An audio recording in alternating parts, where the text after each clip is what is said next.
بسم اللہ الرحمن الرحیم۔ نبی پاک علیہ الصلوۃ والسلام کا ارشاد، من کنت مولاہ فہذا علی مولا، جس کا میں مولا ہوں اس کا علی مولا ہے۔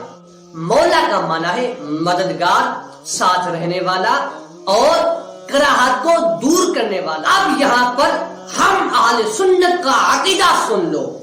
عقیدہ یہ ہے کہ کائنات کی ہر چیز جس کو رب پاک نے وجود دیا، جس کو رب پاک نے پیدا کیا، وہ انبیاء ہو، صحابہ ہو، وہ کائنات کی کوئی بھی چیز ہو، ان تمام کے مولا من کنت مولا ہو، ان تمام چیزوں کے مولا آقا علیہ الصلوۃ والسلام ہے۔ لیکن ہم اہل سنت کا یہ عقیدہ سن لے کہ نبی پاک نے فرمایا، من کنت مولا ہوں فہذا علی مولا ہوں، جس کا میں مولا ہوں اس کا علی مولا ہے۔ انبیاء کے مولا مولا علی نہیں، کائنات کی ہر چیز کے مولا مولا علی ہے۔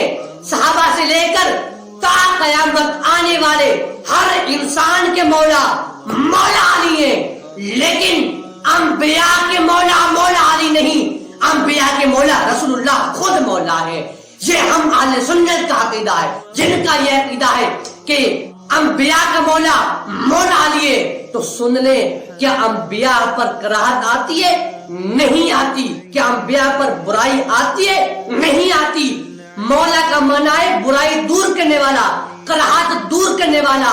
انبیاء پر جب کراہت آ نہیں سکتی، جب انبیاء پر برائی آ نہیں سکتی، تو مولا علی انبیاء کی برائی، انبیاء کی کراہت کس طرح دور کر سکتے ہیں؟ نبی پاک تمام انبیاء کے مولا ہیں، لیکن مولا علی تمام انبیاء کے مولا نہیں۔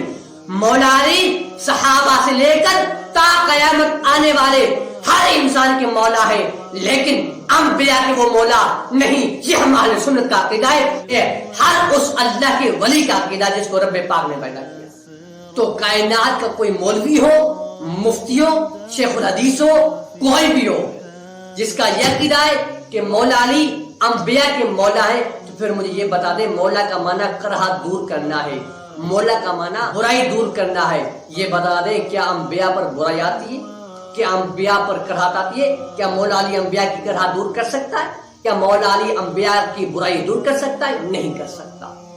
مولا علی صحابہ سے لے کر سیدنا ابوبکر صدیق سے لے کر تا قیامت آنے والے ہر چیز کے مولا مولا علی، لیکن انبیاء کے مولا مولا علی نہیں، انبیاء کے مولا نبی پاک علیہ الصلوۃ والسلام خود ہے۔